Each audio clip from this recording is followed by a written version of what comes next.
បាទថ្ងៃនេះយើងរៀនអំពីពាក្យថាគ្រូពេទ្យអញ្ចឹងគ្រូពេទ្យជាភាសាអង់គ្លេសគឺគេនិយាយថា doctor គ្រូពេទ្យរីឯនៅក្នុងភាសាចិនគឺគេនិយាយថាអ៊ីសឹងគ្រូពេទ្យ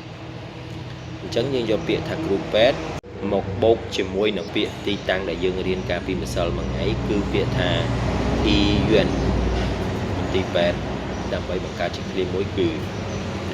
សូមអ្នកសួរលោកគ្រូពេទ្យបន្តិចតើខ្ញុំត្រូវស្នាក់នៅមន្ទីរពេទ្យរយៈពេលប៉ុន្មាននៅក្នុងភាសាអង់គ្លេសគឺគេនិយាយថា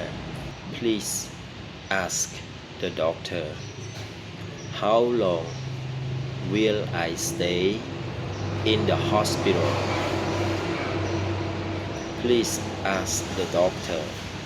how long will I stay in the hospitalនៅក្នុងភាសាចិនគឺគេនិយាយថា请你问医生一下我